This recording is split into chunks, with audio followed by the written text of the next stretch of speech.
Good morning, everyone. On our quote unquote quick reviews today, we expect a long one, which will start with support for better interpolated strings or different interpolated strings or something. Steve will tell us what it is. Issue 50601. Steve? All right. I'm going to assume that folks need a refresher course in string format and string interpolation just to bring everyone up to speed. So we'll take like 3 minutes to do that, and then we'll go ahead with the proposal just to make sure we're all level set. So since Quick the interruption, beginning, Steve. Can sorry, you what was that? hit Control Plus a couple times? Thank you. Better? Yep. Perfect. All right. So since the beginning of .NET, there has been string format and string builder.append format, which take a string that has quote, quote, holes in it. So you can write hello, open brace 0, close brace as your string, and then pass as an argument, say, name. And the string format or string builder.append format will substitute in, when it sees that brace 0, close brace, it'll substitute in the 0 with arguments. So you'll get the output string of hello and whatever the name was. And you can have any number of these holes. They're index 0, 1, 2, 3, 4 that align with the 0, 1, 2, 3, 4 argument.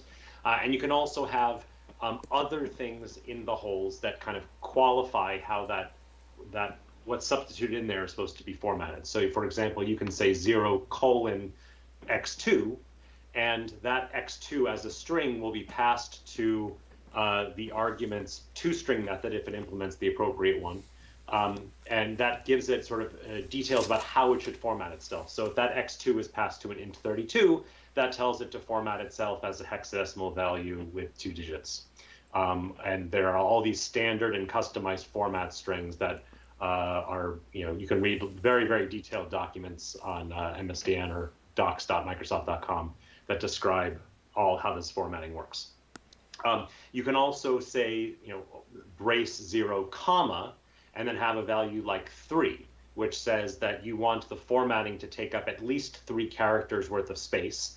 If it takes that or more, great, nothing else is done. If it takes less than that, then the implementation pads it to at least that number of characters. And then whether it's positive or negative indicates the justification. So if it was 0, 3, that means we need at least 3 characters. And if the formatted data takes less than that, the data should be right justified. Or if it was 0, -3, if it was less than 3, then it would be left justified. So this has existed for a long time. And then in C#6, it was recognized this is so popular that we need a better syntax for enabling developers to express this. So C#6 introduced the ability to put a $sign before your string. And then rather than having brace 0 and brace 1 and then comma name, comma year in a string format call, you can just write it like this and just put the C# expression directly into the hole. And the compiler will generate the equivalent result as if you had written string.format, hello 0, the year is 1, comma, name, comma, year. And in a nutshell, that's what C# interpolation in C#6 provided. Now, the compiler has actually lots of different ways that it can lower this to the actual code that's emitted into your assembly. For example, if rather than using name here, I had just used constant strings, then the compiler is free to say, I don't actually have to do anything at runtime. I can do this entire processing at compile time and just emit a constant string, which is really nice. Or if I had string variables here, and I wrote hello, first name, last name, how are you? The compiler can recognize, all right, well, I'm only dealing with string inputs. I've got hello, comma, space, and then first name, and then a space, and then a last name, and then dot, how are you? So it could just emit that as a string.concat call, creating an array of strings to be passed in. And if you had 2, 3, or 4 strings, then you're getting about as good performance as you could possibly get, because string concat is just going to sum the lengths, output it, create a new string, and then copy, blit the input strings directly into the output. But short of some special cases like that, when you write hello, name, this is year, the compiler is generating for you a string format call. And so it's generating for you exactly what you would have gotten had you just written it out manually. Now, this is really nice from a convenience perspective, and interpolated strings get a ton of use. However, there are deficiencies both from a functionality and from a performance perspective. So we'll take the perf perspective first. First, every time we call string format, this needs to be reparsed. So if you look at the string format implementation, basically it takes the string and it starts walking it, copying the data into its output buffers. And then when it gets to a hole, it has to parse out this thing. It figures out which argument corresponds to that. It calls toString or whatever on the thing, copies that over, and then continues parsing and copying the data. So that's a cost that you have to pay at runtime.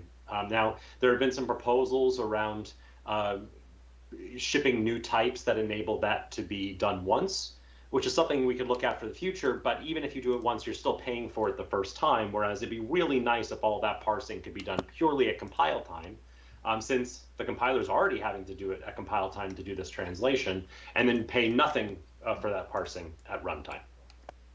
Then you'll notice as another cost, these casts to object. So if it's a reference type like string, well, you're not losing a whole lot because it's already a reference type. But if it's year, like this int here, well, then it needs to be boxed. And string format only deals with objects so that it can take as many things as it possibly can. Not everything, we'll get to that in a moment, but almost everything. Now, there are a variety of downsides to that boxing. One is we're paying for an allocation for every value type that we end up passing in. But the other, in the actual implementation, because everything is in terms of object, when I call toString on that, it's making a virtual call. Or if I check to see if it implements iFormatable, and then I try and call to iFormatable.toString, we're doing interface checks and we're doing interface dispatch for all those operations. Whereas if I was actually dealing directly with the value type, those interface checks would evaporate at JIT time because the JIT can see for a value type whether it implements the interface or not. And those interface calls could be devirtualized because the JIT can see exactly what the target is, and potentially even inlined, avoiding the call cost. Plus, when it's inlined, there are then potential knock-on effects where the call data from the call site can help optimize the inlined invocation. So there's a whole bunch of benefits there that we lose out on. And then on top of that, if we were passing in, string format has an overload that takes one argument, an overload that takes two arguments, an overload that takes three arguments, and then there's a final overload that takes a params array to support more than three arguments. And if you end up having more than three holes, more than three arguments, we end up allocating a params array to pass all that in.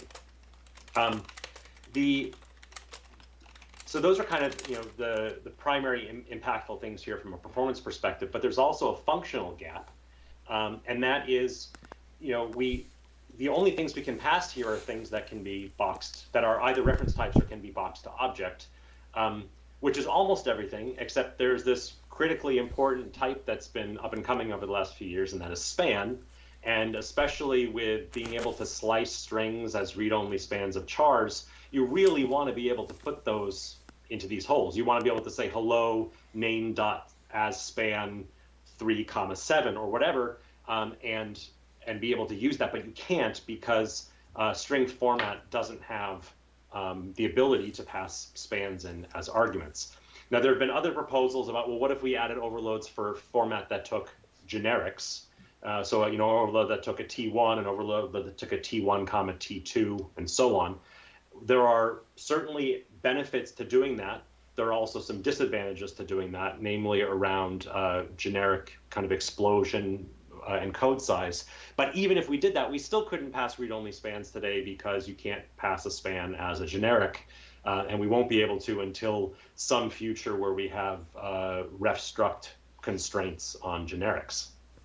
So we're kind of stuck in this place today where the potential lowering targets for string interpolation are both inefficient compared to what we would like and less functional than we would like.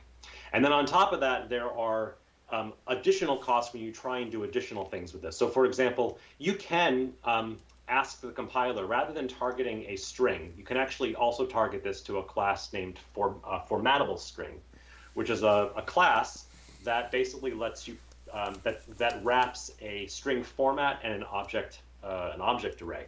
So rather than storing this to string result, I could have stored it into a formatable string result, which would have resulted in the compiler doing the parsing, giving me the string, and then an array of 2 arguments, one for name and one for year. And then I can pass that formatable string to something that would do complex processing. For example, if I wanted to specify an iFormat provider, or we expose formatable string.invariant, which uses culture info.invariant to actually do the formatting. So that opens up some additional possibilities for what you can do with this stuff, but at a yet additional cost around the allocation of that formatable string and everything getting, everything resulting in an array and so on. So all of that stuff that I just described is what this proposal is addressing. This is the API half of the support that the compiler is already has in flight for C#10. And I've split this into 2 proposals. This first proposal is purely around the necessary API support when we're targeting strings. So basically, when you recompile with C#10 and .NET 6 and you're using interpolated strings, you'll just end up getting different IL generated by the compiler and more efficient IL. And oh yeah, you can also use read-only spans in your holes. And then the second proposal ends up being taking advantage of the fact that the C#10 support actually goes above and beyond just being able to store into strings. There's actually a pattern that we can use elsewhere across the core libraries to be able to take advantage of this syntax to do other really cool things. And so that's what the second proposal is about in the second half of this meeting, hopefully. Okay, so that is the introductory. Any questions so far on background? Or everyone, that was just, everyone already knew all that? API approved. Great, ship it. Okay, so the general idea here before we get into the API is that we're giving the compiler an additional way that it can choose to lower a string interpolation. It can still choose to use any of the existing mechanisms it has, but it can also use the new one. And the new one is basically given a string interpolation like this, the compiler can now generate a call to our builder. So this is a builder pattern, passing in some information that it gleans from the call site. In this case, it's saying there are 23 characters that make up the base string. So hello, comma, space, period through this, and period. And if I've counted correctly, it's 23. And then the second is that there are 2 holes, 1, 2. And this enables a builder like this interpolated string builder to make a guess as to how much space it might need ahead of time. For example, string.format today and string.format today basically does the number of characters in the base string plus, and it guesses 8 characters per hole. So it would be 23 plus, waving my hands a little bit, 2 times 8. So that creates a builder. And then for every part of this string, for the portions of the base string, it makes a call to this try format base string method. And then for every hole, it calls try format interpolation hole. So it does one call for each of those portions. And then at the end, we get a 2-string call that produces the result. Now, there are a variety of things here that we have some say in, and we'll walk through that as part of the proposal. But as will become more clear when we look at the second part here, any decisions we make around the shape of this API impact the pattern. So if we were to decide we don't like the name try format base string, we want to call it foobar, every implementation of this pattern will have to be called foobar because the compiler will have to look for foobar. And so these are the names that Fred on the C# team has proposed. But so Fred's on the call, and we can, come up with alternatives that we'd like if we see fit. More than happy to get other ideas. I came up with these in about 10 seconds. So Great. Okay. So the proposed API. The first. Can I ask a question about the above compiled code? Yeah, please. It's try format, but I'm assuming it returns a bool, but is the compiler actually doing something with that bool? So that's a great question. The return value is option. It can be either void or bool. and it's up to the implementation of the pattern, of the particular pattern, to decide whether it wants to be void or bool. In the case of interpolated string builder, these all return void because it will never fail. Basically, it returns. You would return a bool if you can't successfully complete the format operation and you want the entire thing to be short-circuited and fail. So, for example, we'll get to this in part 2, but if you were, for example, formatting into an existing span that the user had provided to you, if you fill up that span, you can't grow anymore, and so you start returning false. So when we get to that part of the proposal, that builder returns a Boolean from all of its try-format methods. But for strings, there is no short-circuiting. You're always doing the full thing. If we run out of space, we grow our backing buffer. And so these return void. But we use the same name regardless of whether it's void or bool returning, 1 for simplicity, and 2 to avoid weird confusion around if someone happened to provide both a format-based string and a try-format-based string for the same argument, what is the compiler going to do? We just use the same name and keep things simple. There are other examples. Again, we can get to this as part of the second proposal, but because of that short-circuiting, you can do some really neat things with for example, if I had a logger, and I took a builder to my logger, the very first thing my logger can do before it does any formatting is check whether logging is enabled or check whether the log level is appropriate, and it can short-circuit out by returning false effectively. And avoid any of the costs, so I can avoid having to add my own guard checks up front if I was doing expensive work in my holes. If this is for part 2, let me know, but what does it do when false gets returned? Let's get to that as part of part 2. Okay, perfect. Thanks. Okay, so the proposed API is basically 2 things. One that is general, and one that is the specific thing in compiler services that the compiler targets for interpolated string builder, for interpolated strings. Today, we have an iFormatable interface that is public, and it's a toString method that returns string and accepts a format and a provider as arguments. Internally today in CoreLib, since I believe we added in .NET Core 2.1, we have this iSpan formatable interface, which we implement on every primitive we have, and pretty much all the relevant types in CoreLib, and it's mostly structs, but a couple classes like system.version implements this. And it basically gives the type the ability to, rather than allocating a string to return its result, to format directly into a span. Part of this proposal is making that type public, and also making it derive or inherit from iFormatable. But this is all up for discussion.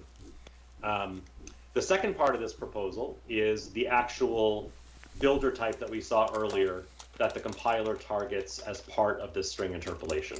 So there's a create method that returns the builder. And again, pretty much everything you see here, with the exception of toString, everything you see here ends up being part of the general patterns. So anyone can implement a builder. Again, we'll get to this, but the compiler looks for a create method. So here it is, returns the builder.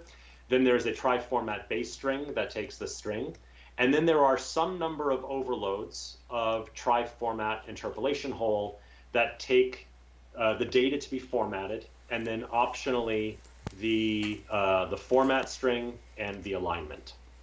And I've made some command decisions here about which overloads I believe we should expose. And I can walk through that if we like. In fact, why don't I walk through that now? So this is really where we have the most flexibility to determine what we want to expose. At a minimum, we have to expose this one, which is basically would let us accept everything that you could possibly do with string.format today, because the compiler will be able to, anything that it could use with string format, it could pass as object value. And then optionally, if it had an alignment, it would pass it in, and if it had a format specifier, it would pass it in. We can also have conversations about what we want these to be called if we don't like these names. But the compiler does need to know these names because it binds based on name. So at a minimum, we need one per object. But that doesn't address a bunch of the concerns that we cited earlier. We also want to be able to support spans. Spans can't be passed as objects, so we need a dedicated overload for span. And this is an example of where this pattern becomes very flexible, because if in the future there was another type we wanted to expose that couldn't be treated as an object or as a generic, or if we wanted to special case something and have some super duper fast optimized path, all we do is we add another overload and compilations will start binding to that thing. So we add an overload for read-only span of char. Specifying alignment and format aren't particularly common, especially with a span where format is meaningless. So my proposal is we just have the base that just takes the value, which is the common case, and then at least be able to handle spans if someone does specify an alignment or format by providing the fallback. Then to handle, optimizing for value types, and minimizing code bloat at the call site by not having to have the compiler always emit default arguments for if we didn't provide the shorter form, and being able to do devirtualization with value types and inlining with value types and all that. We provide the set of 4 overloads for a t value with and without a format and with and without an alignment. Interestingly, even with this, we still need this overload because there are certain expressions in C# that can't be target typed to T. The compiler just can't do it today, may not be able to do it in the future, and having this object ends up being a fallback. So for example, if you had some Boolean B and you wrote as your expression B switch, and then case true yields 1 and case false yields null, the compiler fails to bind that to T, but it can successfully bind it to object. Then we have these string overloads, which are relevant for 2 reasons. One, strings are super duper duper common, and we can actually optimize string better than if we just had object or going through the generic path. But second, because strings are reference types, they are implicitly convertible to object, and because strings have an implicit cast to read-only span char, if we didn't have this overload and you tried putting in a whole a string with either or both an alignment or a format, the compiler would see these 2 overloads as being ambiguous and it would fail to compile. Or in this case, it would fail to use this new mechanism and it would silently fall back to string.format. And then you end up paying all those other costs for your other things. So having this enables us to avoid that ambiguity. Now that ambiguity will still exist if there's any other reference type that you try and use in a whole that has an implicit conversion to a span of char, a read-only span of char. We don't have any other ones of those. I think they're probably super rare. If we came across another one in the future, we could revisit it, but all it takes is if someone has that issue, they can cast at the call site to resolve the ambiguity. And then finally, there are these 4 at the bottom, which I'm proposing we don't do right now, but we have in our back pocket if we care to. I opened an issue a week or 2 ago that if you try and use a nullable via one of these generic interfaces, it is super duper slow, like 100x as slow as anything else, just because of the quality of the code gen. We think we can fix that by the time we fix .NET 6 and make it much closer to T. But if we can't, we could always add these overloads and take care of it ourselves. But I don't think we should do that yet. So that is the basic shape. So how much does the compiler know about the API shape here? Or is it just that they just know the method name and then they find the corresponding method that is closest? They know the method name and the arguments, and they use standard overload resolution.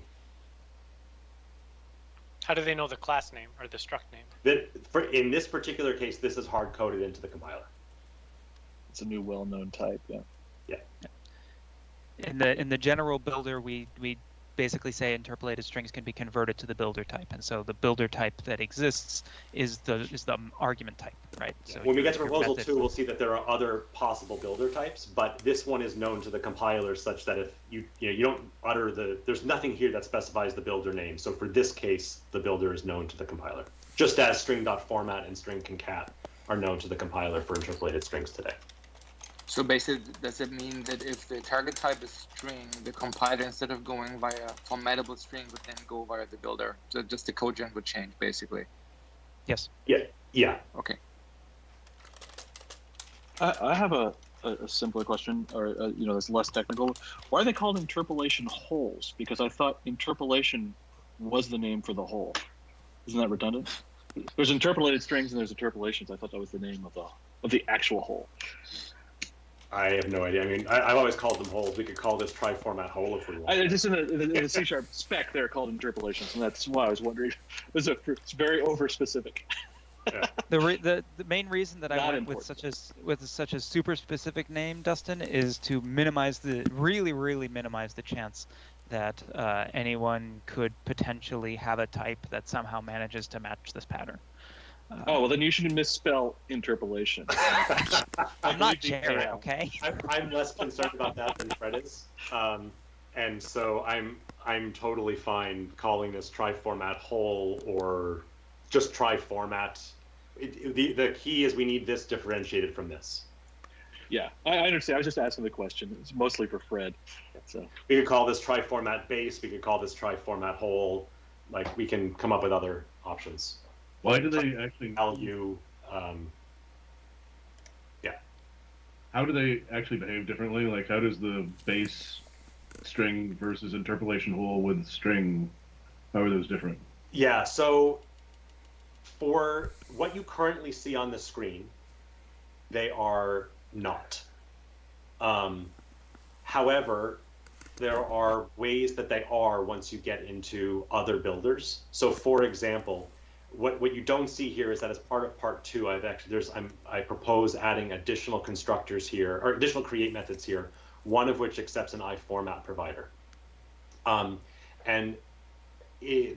iFormat provider certainly ends up impacting these things when it takes a format, for example, but it can even impact this.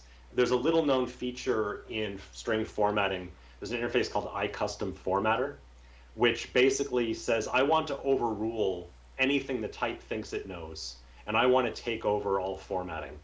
And so you ask the format provider, do you provide me an iCustomFormatter? If yes, all formatting gets redirected through that thing.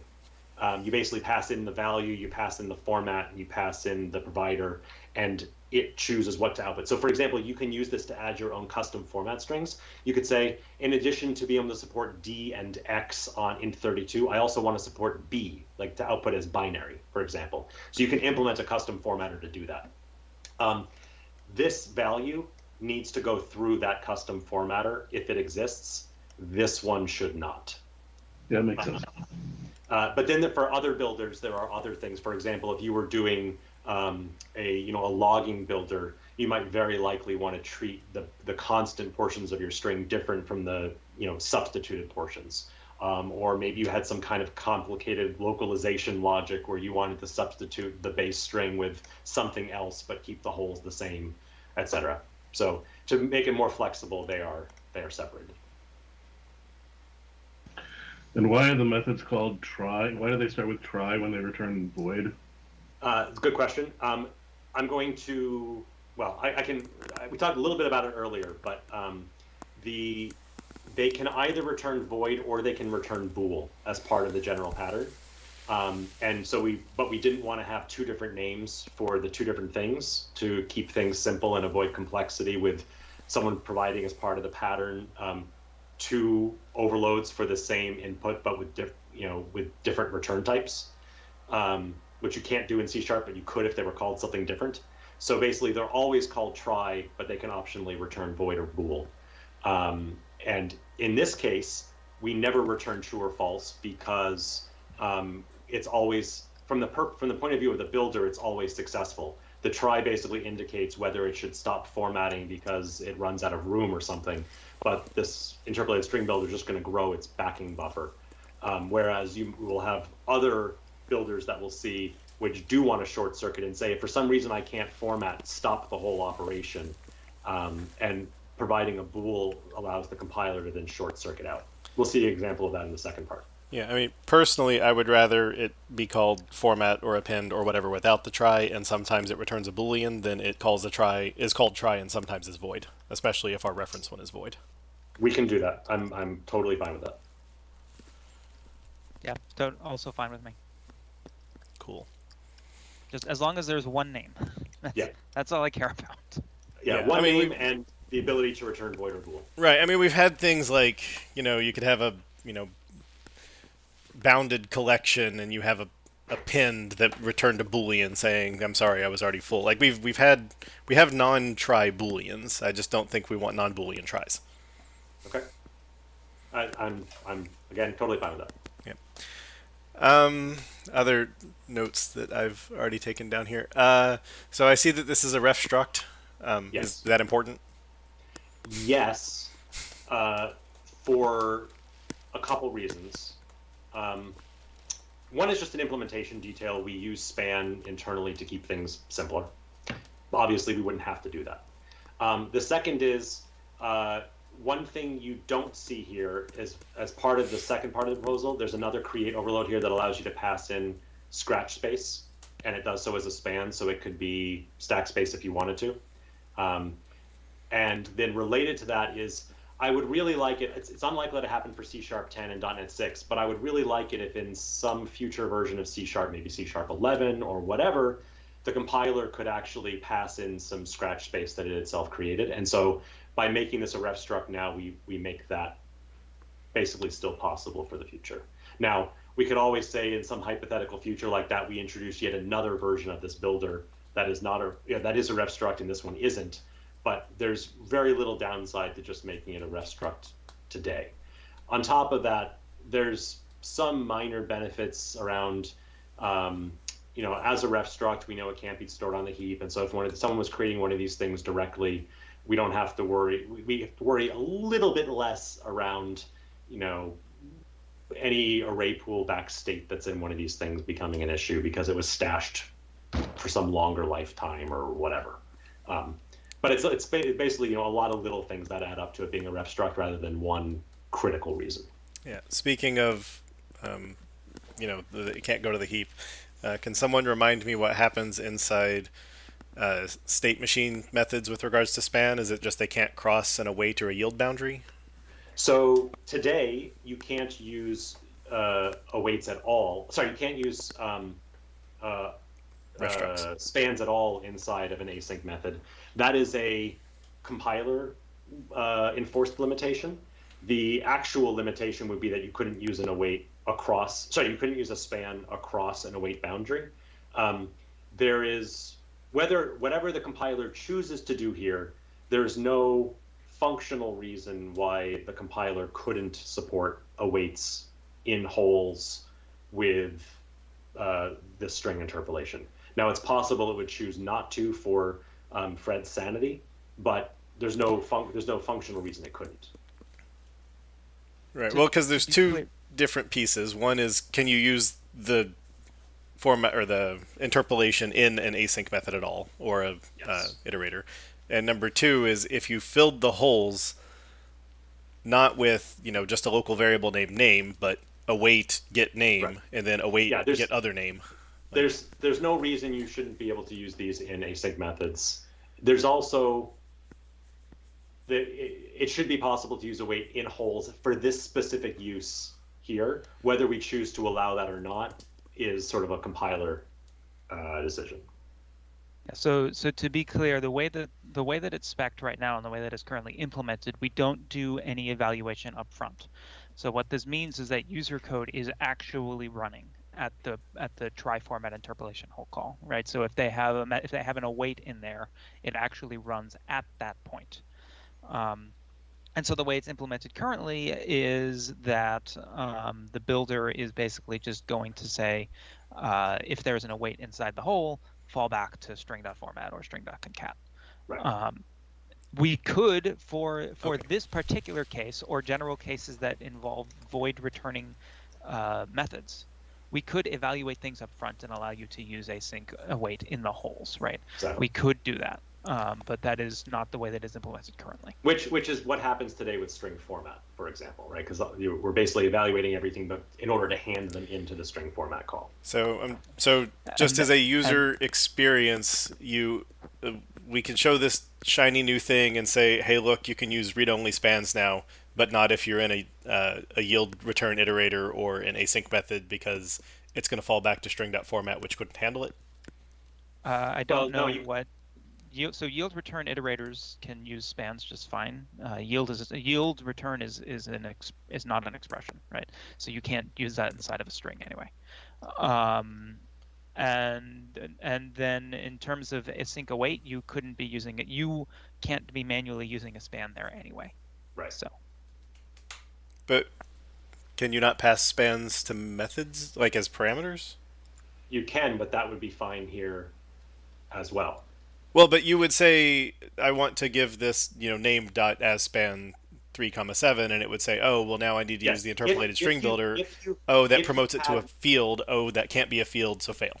Yeah. If one of your arguments was a read-only span and another of your arguments was await something, which would be incredibly strange combination. Sure. Especially because today that would only be possible if that thing that was a span was a method returning a property or a method returning a span, because you can't actually declare one in an async method today. Then that would end up failing to compile because it would try and fall back to string format, and you couldn't use the span there. But you're no worse off than you are today. And if we wanted to, the compiler can address that by doing for this case, for doing the computation of these ahead of time, just as it does today. Or you yourself can work around it by doing that, right? Or you yourself can work around it by doing that. Yeah, I mean, or by calling toString or whatever. It really, it's just making sure that we know that there's I'm not saying it's going to be super common, or maybe that even anyone will hit it, but that we know that it's now a possible gap that we probably need a very complicated and interesting error for, because if you write this thing and you're like, what do you mean I can't pass a ref struct into string.format? I didn't, and it worked over here. Like, it's just making sure we have actionable errors here. I'm not too concerned about it. Fair enough. So we're saying if you did do this scenario, it wouldn't use this new string builder pattern. It would fall back to the existing pattern. Well, I'm suggesting to Fred that we should just do the pre-computation in that case and make it work. But if we don't... Well, but that runs into the problem with your part 2 once these things start returning booleans, because if you short-circuit it out of a base that you haven't called yet, then... These will never return boolean. This interpolated string builder, these are always going to be void. Well, I think it was in general talking about like other builder types. Oh, sure. Other builder types, but there's... So the thing about other builder types also is that we haven't yet settled on whether or not we're actually going to allow ref structs in the general pattern case, because there are a number of other concerns there. Okay. So we're saying this one's special and it's allowed to break the rules, and because we know about its behavior, we can do interesting and clever things. Okay. I'm going to lean on Fred and whoever else to say we have to support ref structs elsewhere, but we'll come to that. I really, really, really want move-only struct support. The problem is attempting to do this without that support. Yeah. And then the other thing here, Steve, do you want to bring up, or at least I would like us to bring up, is dispose and... Yeah, I've got a list of things down here, and that's one of them. Okay, cool.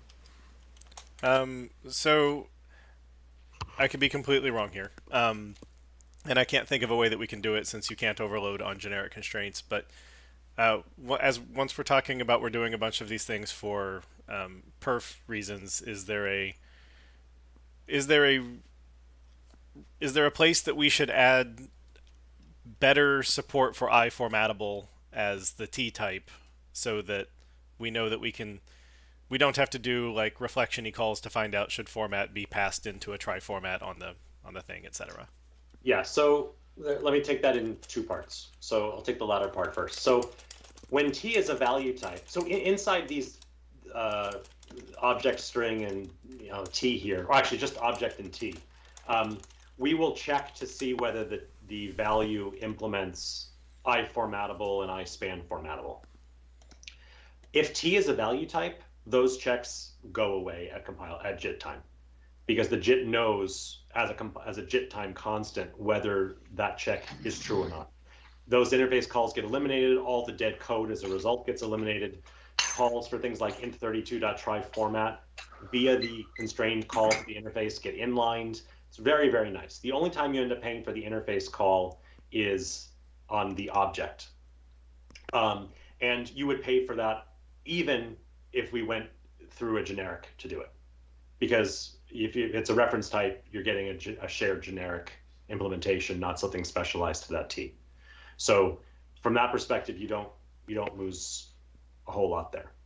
I did experiment with a different set of overloads where these were T constrained to struct, and then I had a full set of object overloads for handling all value types. The idea being that we don't get any benefit from sending reference types through the generic code path. In fact, it adds a little bit of expense. So why not just let reference types use the object code path? The problem with that is if you have a T that is a value type and it's not constrained to struct, then that ends up going down this path.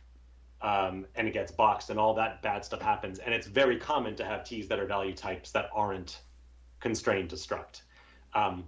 We also can't have the exact same overload, one where T is constrained to struct and one where T is constrained to class.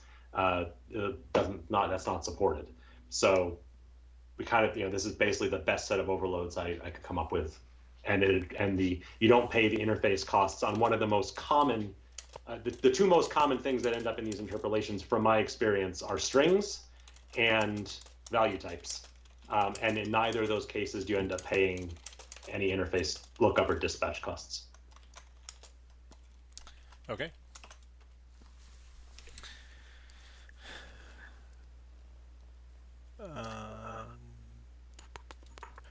Yeah, so, all right, are we to the point where people want to start arguing about names?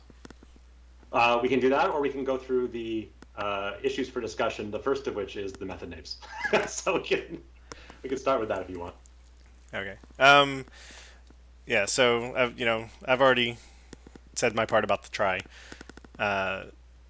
And I then didn't hear any objection to just dropping that. So now we're at format base string and format interpolation hole, and we progress from there. Right. So if the purpose of the base string, which feels like a terrible name, is that it won't ever be formatted, then format feels like the wrong word, and it feels like it's just a append or append fixed string or something. Yeah, I agree with that. Okay. Like, we really don't want the word format in it because it's explicitly not going through the format. Oh, that reminds me, for a meta concept, is anything in this new proposal going to fix where interpolated strings and localization are, let's call them not friends instead of enemies, because enemies is a bit strong? No. I assume you mean localization because the string is coming from a resource file or something like that, yeah. And so it's not known at compile time. Yeah. No, this does not address that. Okay. There's a separate issue that Martin proposed, which is basically, let's do all the pre-computation at basically startup time or first access so that you can pass in something from a resource file, and then use generics, T1, T2, T3, etc. Certainly something we can look at separately, but not as part of this. Okay. So in terms of names, like, how about we go with write hole and format hole then? Write base and format hole. Well, I would not even call it base. I would just say write hole and format hole, because I think they're like, isn't the other one still a hole? No. Well, it's very much not. Yeah, these are the holes. Okay. And then this is the base. Dustin, since you already knew what the spec words were, what does the spec call the thing that's not the thing that you called an interpolation? Wait, what? Sorry, that was an odd question, and I was Jeremy's asking in the C# specification, what is this highlighted portion of the string called? Oh, yes, geez. That piece. I think it's actually kind of weird, if I recall, and I'm not certain. Okay. And Because these are tokenized very strangely to try and keep it context free, and they have to do with like prefixes and postfixes and weird things. I don't recall. Fred, do you recall? Cleaning it up right now. Yeah, it's very weird. Just because tokenizing these things is awkward. Because if it happened to call them literals and interpolations, then we can have append literal and format interpolation. Append literal seems more reasonable. I mean, that's kind of what it is. And the reason they're different is because the base string here does not go through any formatting ever. And so it's not equivalent to, say, putting an interpolation hole that has the string literal of the same value in it, correct? Right. This and this are different. I mean, at that point, we might as well call it append and append format, right? I've never heard those before. That sounds too reasonable. I'm fine with that too. Because that seems simple. Yeah, I like that. Okay. Going once. Yeah, I like Going it. twice. Fred, any objections? So we have append and we have append format. Yeah, append and append format, and they can return void or bool. I think that's probably fine. Okay. You still want to talk about the bool one later, right? We'll talk about that when we come to part 2. Okay.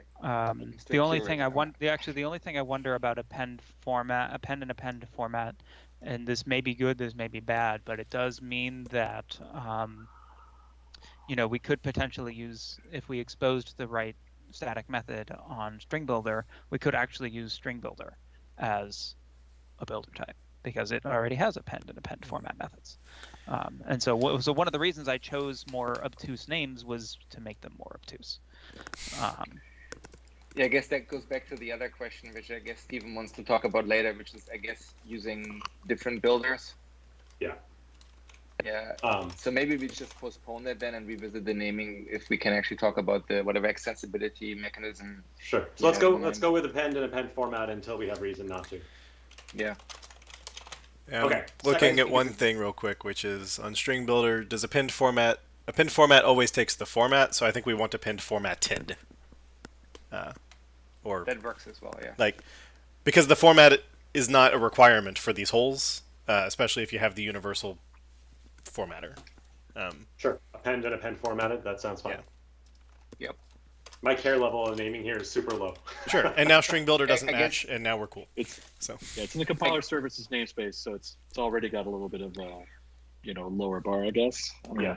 Until it's a pattern. pattern. So I guess the general expectation is that these are only like the builder types are really meant for the compiler, right? We don't really expect anybody to write them by hand, right? No user code calling methods that interact with these things should ever see these names. The only people that will see these things are the compiler and someone implementing their own builder. The intent is for these not to be user interactable or not commonly user interacted with. That makes sense. Okay. There are 2 categories of types that can't be boxed or generics today. We already talked about spans or ref structs. The other is pointers. I don't think we should add overloads for pointers. Someone can always cast to an end pointer and then things just work. But I wanted to call out here in case anyone felt differently. I think that's fine as probably the highest user of pointers in this meeting.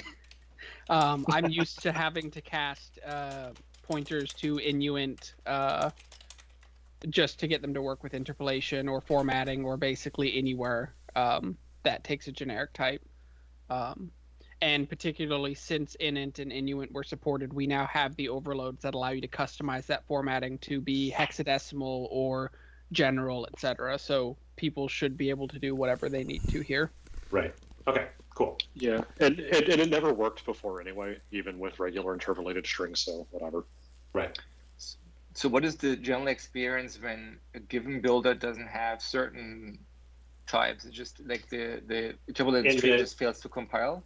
In the case of this, since the compiler gets to choose what mechanism it uses, it can choose, if it can't do it with the builder, it'll fall back to string concat or string format if it could use one of those. More generally, if it was for the builder pattern and there was just no way it could compile, it will fail to compile. And is that basically it's gonna like ghost compile or shadow compile, and if as soon as it sees it can't fit, then it's gonna fall back to string.format? Or like if I made a custom one, I know we're not there yet, and for some reason it didn't take strings, it only supported the literal and numeric types. Is it going to see that and drop back to string.format, or is it going to just fail to compile because I passed in a string? It's just going to fail to compile. Okay. And that will somewhat depend on the other overloads of that method. So like say you have, when I say that method, I mean the method you're passing the interpolated string to. So say you have like a log information or whatever method, and you call and you have a version that takes a string and you have a version that takes a builder. If this interpolated string is not convertible to that builder type for whatever reason, and it is convertible to the string, it will pick the string because it is a string, right? And then the likelihood is it's not going in this weird case that you posted where your builder doesn't support strings in the whole, then it would compile. But most cases like that are going to be things that involve pointers, and it just straight up won't compile ever. Right. Okay. So it's not once it sees, wait, I couldn't resolve a call to a pinned formatted.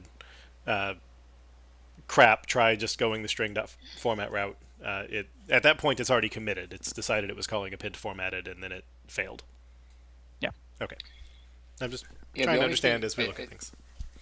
The only thing I would be careful with if there are common cases where certain data types would fall back to the old thing, that might become a performance trap then, right? Because you just added this one more pointer value and then suddenly the whole thing goes to some slow call path. That would be unfortunate. But if pointers don't compile, I think that's fine. Then we can edit when somebody's asking for it.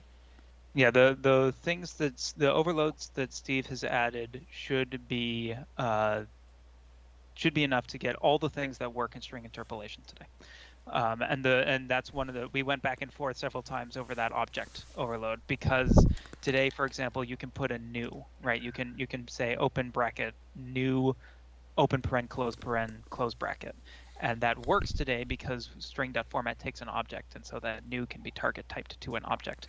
But if we didn't have that object overload, there's nothing that we could target type that new to. So what are the cases where you want to object? Yeah. Yeah. So just so I can load it in my model of the universe before Fred gets to laugh at me again because my brain falls back to C#6 is the last version that we shipped. When will it fall back to string.format? Like what kind of things could someone do with the thing as currently spec implemented that will cause it to bail on this and go to string.format? So there are one, you're using something like pointer. Yeah, exactly, Steve. One, you're using something like pointer, in which case that will fail to compile. Two, you're using an await in the hole for an interpolated string literal as an interpolated string. We're still discussing whether or not we should just evaluate things up front and make that case work as well. And the other question is dependent on whether or not we have a dispose implementation on this builder type. If we do have a dispose implementation, then we can't use this pattern in, say, catch when blocks, because you can't put a try catch, or you can't put a try finally scope inside of a catch when block. So any place that the CLR doesn't allow you to put a try finally, basically. Okay.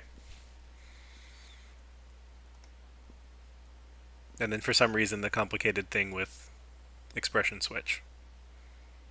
Yeah, so that is because C# doesn't know a common type between one and null. You can make the argument we should be able to infer nullable of int, right? But we don't. So that just doesn't compile because.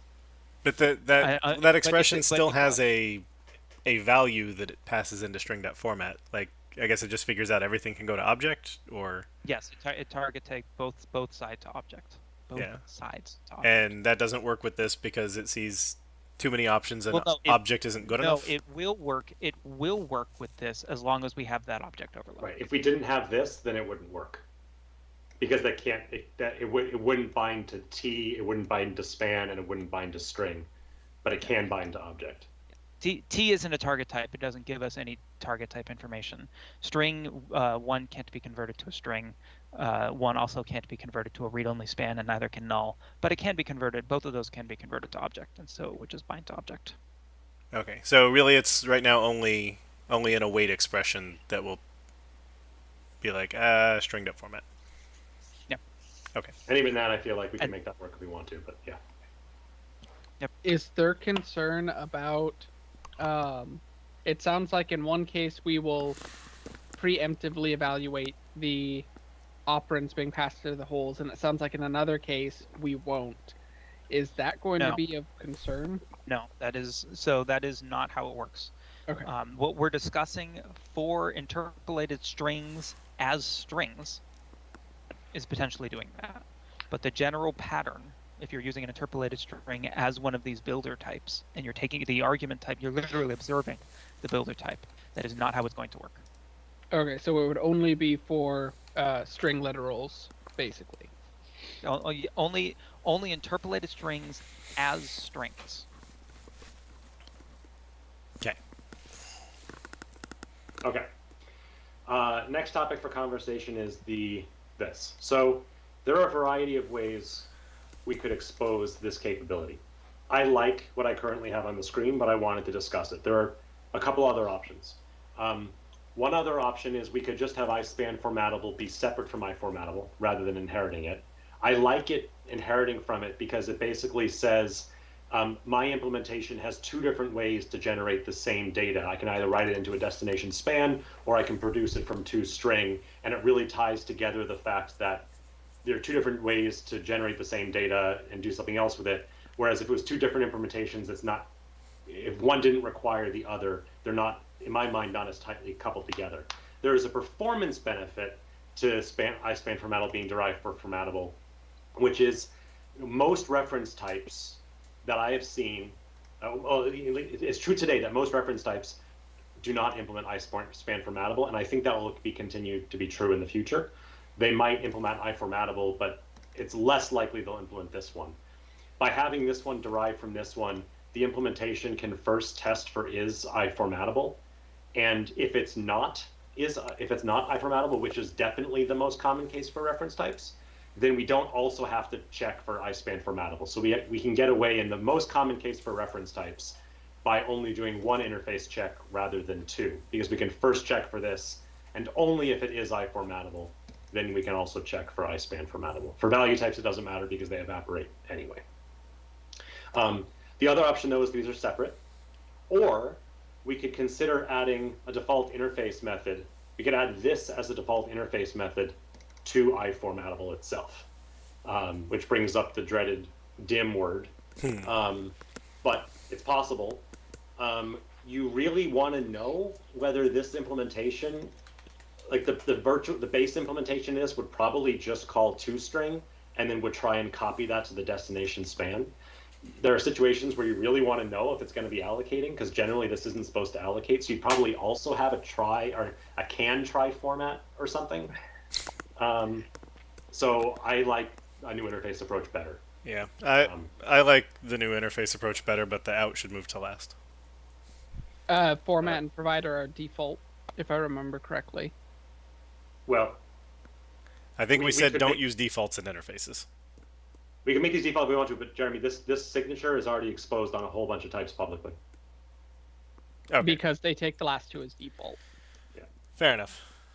Also, for what it's worth, what we choose here is likely going to very strongly impact the design for iParsable and iSpan parsable for the abstract statics work.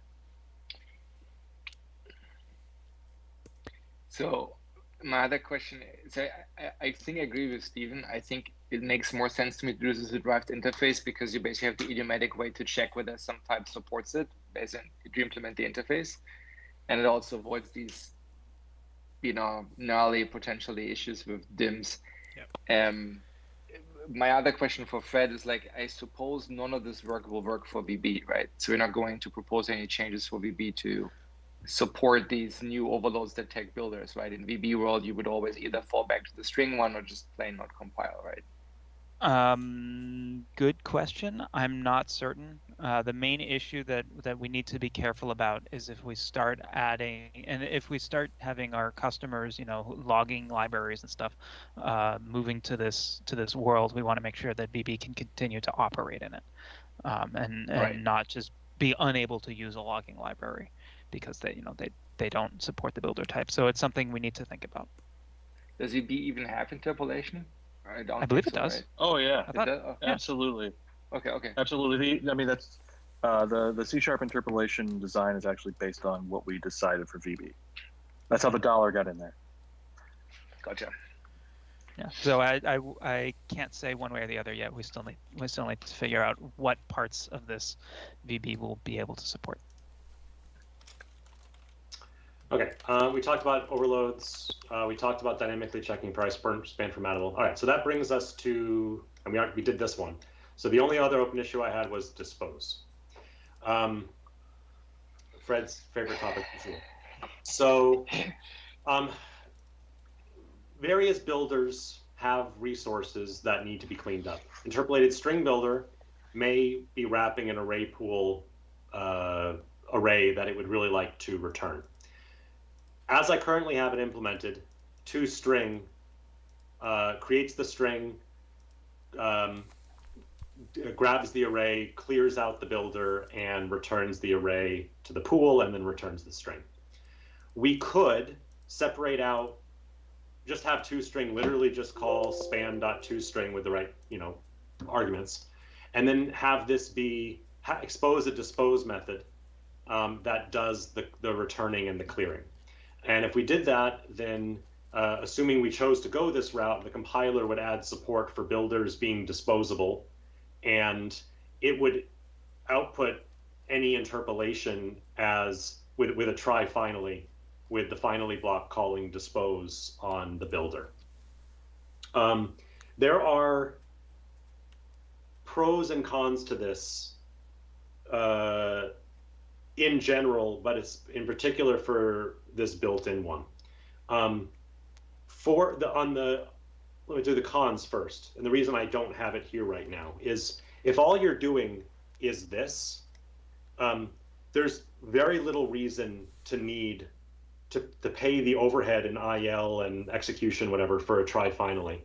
The only reason is if you really wanted to clean up and return the array to the pool, even in the case of, year.toString throwing an exception.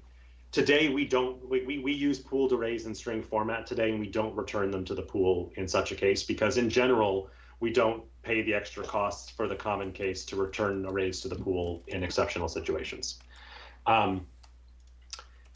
We also don't expect these types to be used by developers, which is why I'm comfortable having something in compiler services that is a struct wrap an array pool array to begin with. Whereas we've refrained from doing so until we have non-copyable structs in sort of user-facing types. There is one case where it becomes a little bit more relevant. So I'm going to jump just to show a signature from the second part of the proposal, just to talk about this. And that is, I'm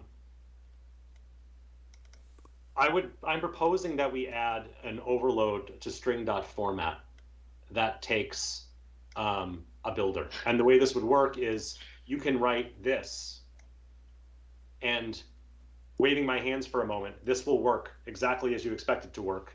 this interpolation happens using this culture. I just didn't have to write 0, 1 and pass the X and the Y.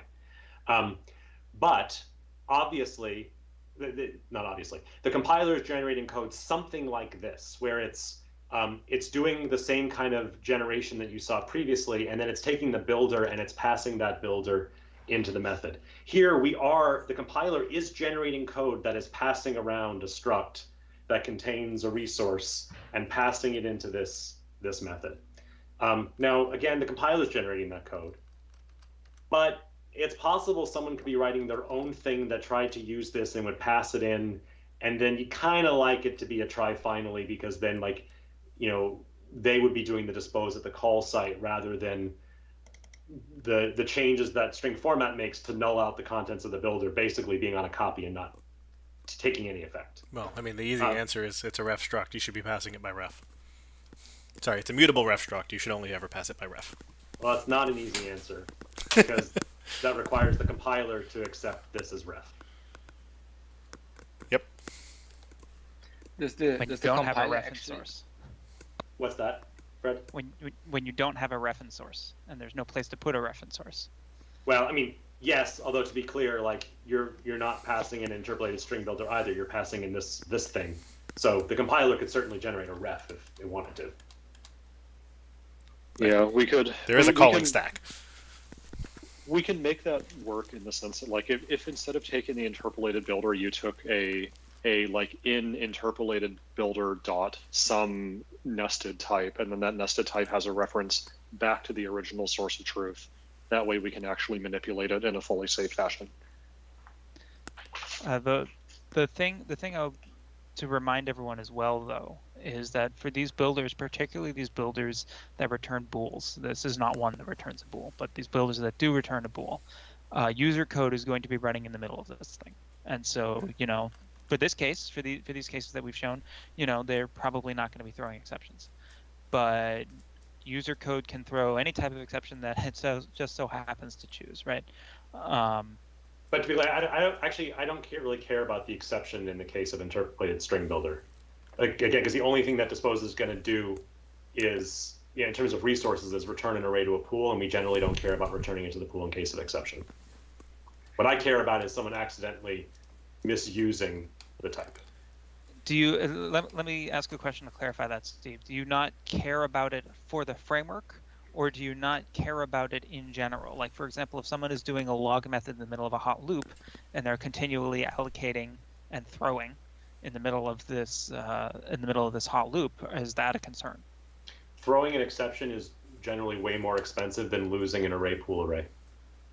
But isn't that, correct me if I'm wrong, isn't that going to leak the pool, or am I misunderstanding how the array pool works? That's not how array pool works. Okay. Array pool is just a collection of arrays. If you try and go to the pool and it doesn't have one, it gives you a new one, and then you later on return that, and it just stores n at a time. Okay. Yeah, it's just a leaky bucket. So The worst that happens is get rid of a quote more valuable array, like an array that's been there for a while, and so it's probably Gen 2, and so it's, you know, in some terms a more expensive one to lose, but you're also throwing exceptions, so like, yeah.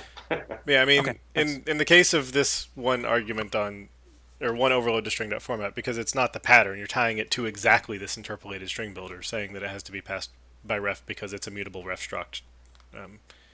Like, even if there's something that doesn't work right now, I think we can make it work, and it's better than letting these things get... Because if we don't, I guess this is back to your dispose. It's if the toString is doing the clearing, then the fact that you passed this in and called toString, if that cleared and returned to the array, or returned the array to the array pool, now we're really setting ourselves up for, we're letting these things go past method boundaries. This is going to be double return, so now it's not allowed to use the array pool, so now there's no point in the type having been a ref struct. So now we should have just made it a class, and then it would have been safe, but then it would have allocated, and then we should have used the array pool, and then we cycle. So in that line of thinking, there was one thing you said, there's no point in being a ref struct. I continue to disagree with that point, but everything else you said, the logic was. fair enough. So does the compiler actually care about this being a ref struct, or is it just that this particular interpolated string builder pattern class happens to be a ref struct, but if I build my own builder, I don't have to make them ref structs? You do not have to make it a ref struct. Yeah. That's one of the things that I proposed here is not. But Why don't we? Well, maybe we should come back to the suppose question after I've shown more of this part too. Why don't we do that? Why don't we? Yeah, I think it's reasonable to say, like, for this particular interpolated string builder that is in compiler services and they're just basically used for just doing strings, I think it's fine to have it as you suggest to have it. And then I think the question is now, if there's a custom string builder or whatever we want to call these guys, pattern-based builders, whatever. That's a good point. We could choose. We have a variety of. We could say that this is as it is, and then for the other ones, we have a variety of levers at our disposal. We could, no pun intended. We could be able to pass this by ref if we work with the compiler folks on that. We could introduce a different builder for that purpose that does implement iDisposable. We could, whatever. We can figure it out. Yeah. Okay. So for right now, we're going to say this one is not. This is fine as is. We can always revisit it. Yeah, to the question now, what does toString do? Does it actually return the array to the pool, clear the buffer, or what does it do? It literally does span.toString with the appropriate 0, position, storing the string. It then does local array equals underscore pooled array. This equals default, clearing itself out. If pooled array is not null, return to pool, return string. I'll just show you. Yeah, I try to keep track in my head. It's actually hard. Right. In I will say my initial thought with that is, well, this seems bad because you can't say that someone's not going to call toString more than once, but this is a type intended just for the compiler. If someone grabs this manually and calls toString and that's destructive, I think I'm okay with that. Yeah, you're holding it wrong, right? That would be the answer. Yeah. Yeah, it hurts when I put my hand on the stove. Okay, so don't put your hand on the stove. Pretty much. Yeah, I mean this is a type that exists in SRCS, right? Use carefully if you're using it. Yeah.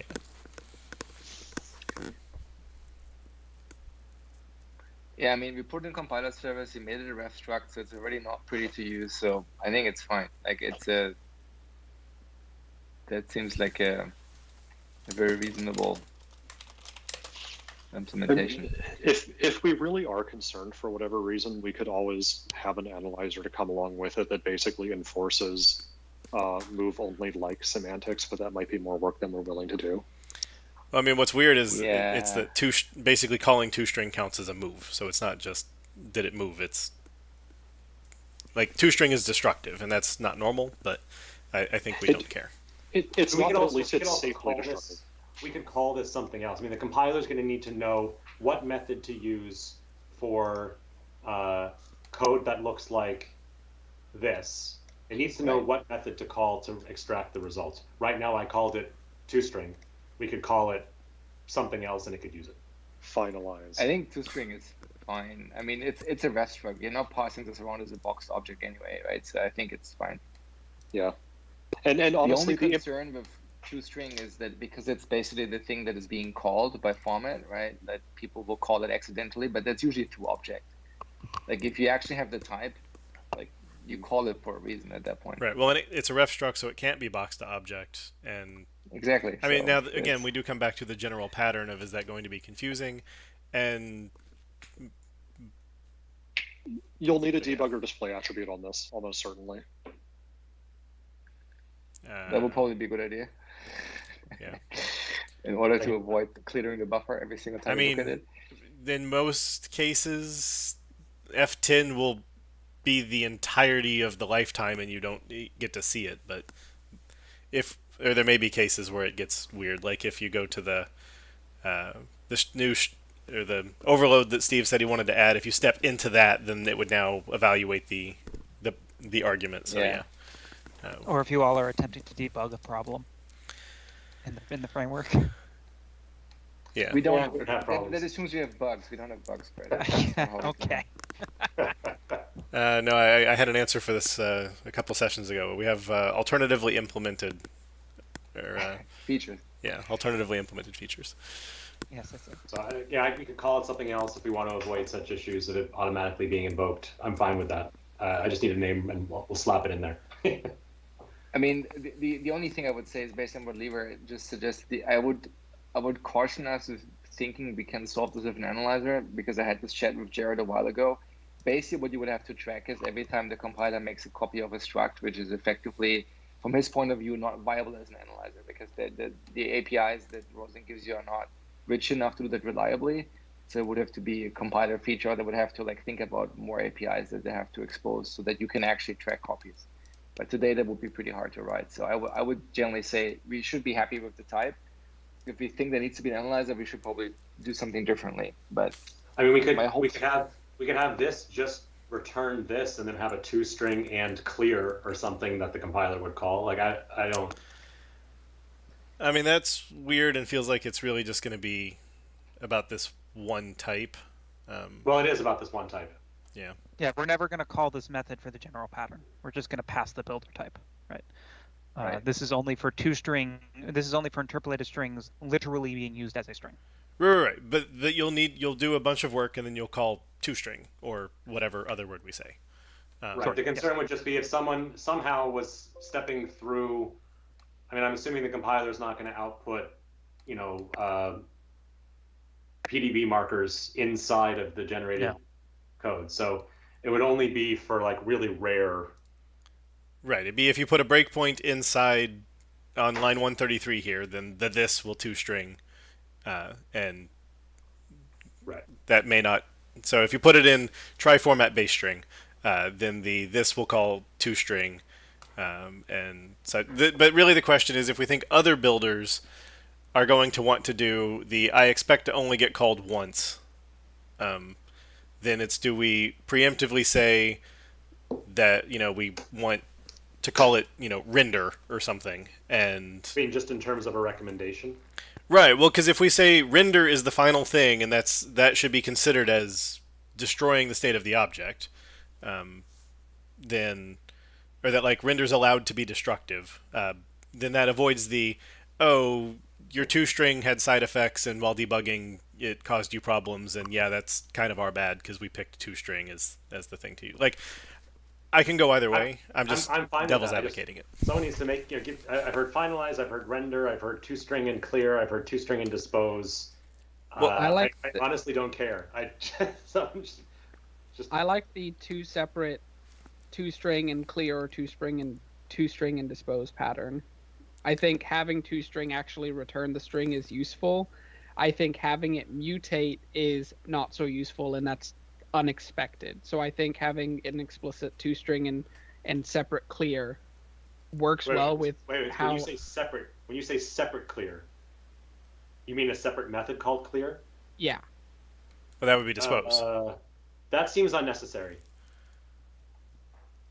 Because now we're just unnecessary. We're adding to the IL that's generated at every call site for that case. Yeah, I don't think we want to. If we want to do that, then we should just call it dispose and have the try finally pattern. Yeah.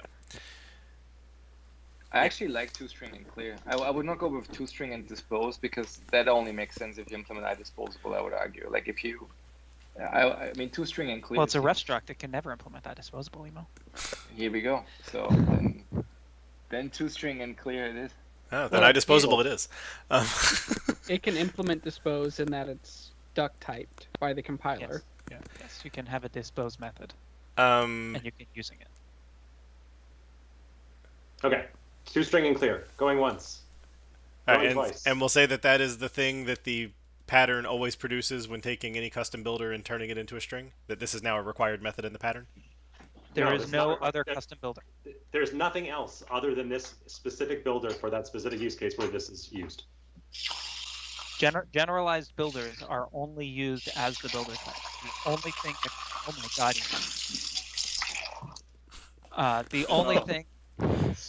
the only thing that can ever be converted to a string is this pattern.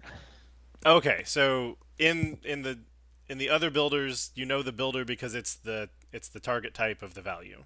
Correct.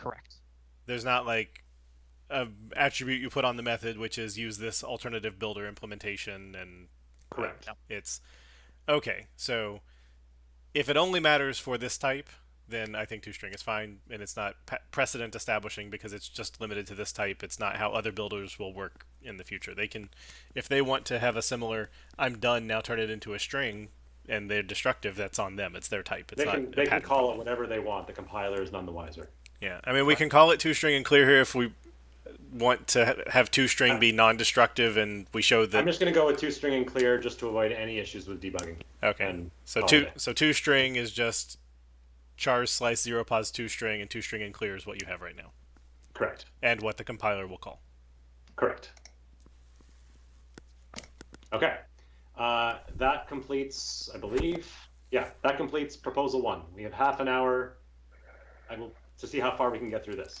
Okay, so one word of warning. Everything we've talked about thus far has been kind of agreed upon for C# language functionality. Some of the things we're going to look at here are being proposed, but haven't yet been sort of in blood signed for C#. So there might be some kind of minor tweaks or changes that happen here, or something happens and all of this just blows up entirely.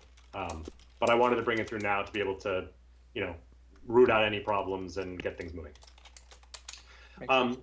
So the first thing is the ability to pass from a call site like we were just looking at, where we had string.format, and we really want to be able to pass this provider into the builder, because you want to be able to use culture info.invariant culture to do this formatting. Sorry, my dog's barking. One sec. All right, go ahead. You want to be able to use this as part of the format. Just passing it as a format method after the formatting has already happened is too late.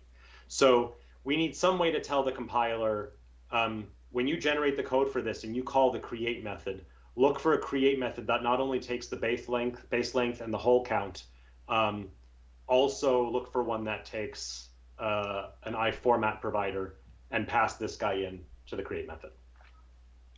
And this allows us to get additional state from the call site into the builder. So in this example, this kind of gets generated. We're calling interpolated string builder.create, passing in culture info.invariant. We also end up passing it into format just because that's what the method takes, but format's not going to use it. So we need an attribute to do that. And I've proposed just interpolated builder argument attribute. Again, this is only relevant for someone doing exposing methods that take builders that pass an additional state. The vast majority of customers aren't going to see this, or vast majority of developers aren't going to see this. Yeah, but again, this is the exact mechanism by which that is passed and hasn't been agreed on yet. So assuming it's an attribute that goes on the builder in the method signature, I've suggested this.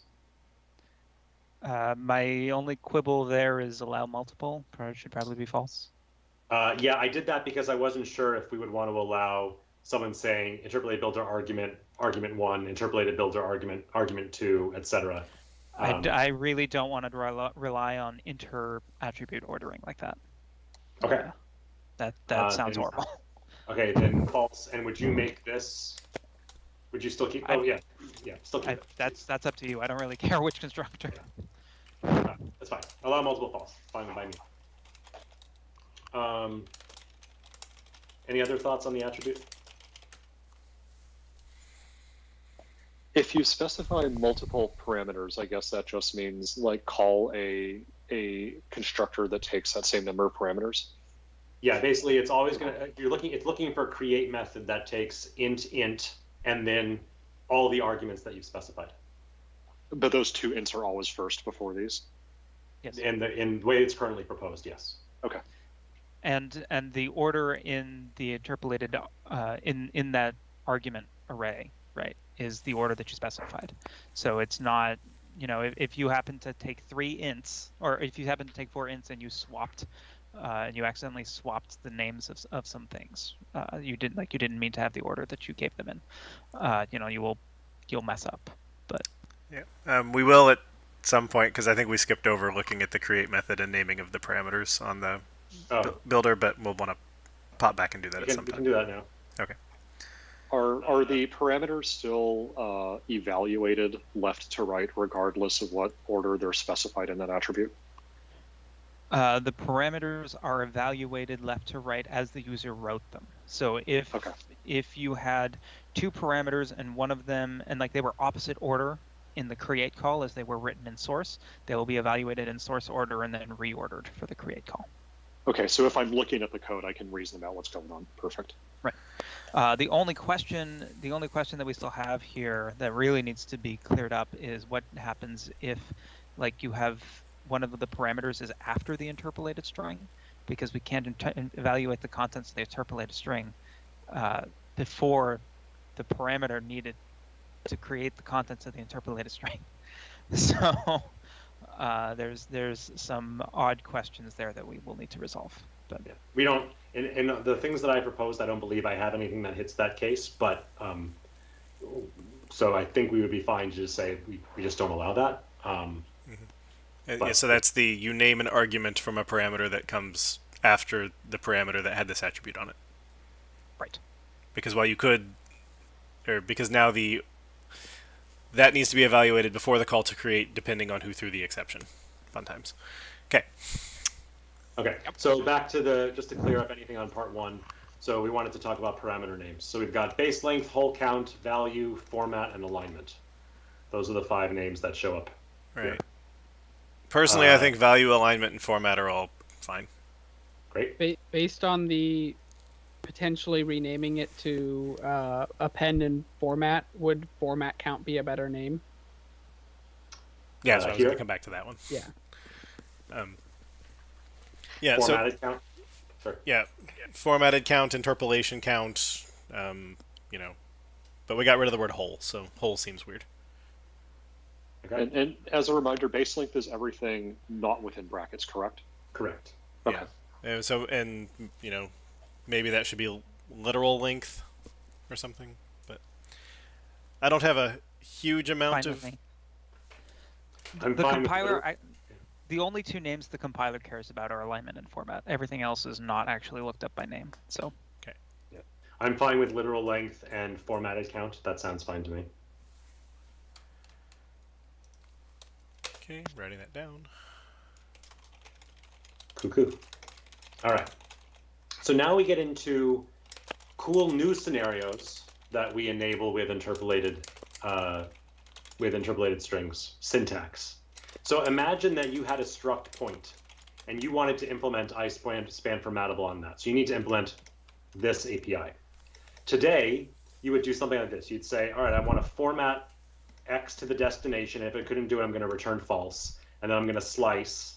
And then if there's space left for a comma space, because I want X comma space Y, then do the copy and keep track of how many I've written, and then slice again, and then format Y. And if we couldn't fit it, return false, and then figure out the total number of written and return true. And that's just for 2 pieces of data. It gets way more complicated when it starts being more than that. Imagine you could instead write this, where you say, I want to write this interpolation using this provider, and it still returns a bool, still tells me how many characters are written, and under the covers, the compiler essentially generates the equivalent of that for you via the builder pattern. So that's what this is about. It's about allowing someone to use this syntax to write directly into a span rather than returning a new string from it. How do we do that? Well, and again, lots of names here to consider, and if we even care about the scenario, but an extension method, just memory extensions has a whole bunch of extensions on span. So we add I've called it try write for now, that's debatable. One overload that just takes the span and an interpolated span builder and chars written, and another that takes the span and a provider and the builder and outputs chars written. And then the interpolated span builder, which looks exactly with all the changes, we would carry over all the append and append formatted and literal length and formatted count changes. So it looks exactly like interpolated string builder, same overloads. What differs is the name and different create methods. In addition to taking those two things, it takes destination and provider in this case. And then we'll notice two differences across the whole thing. One is this out bool success, and one is that these are all now bool returning.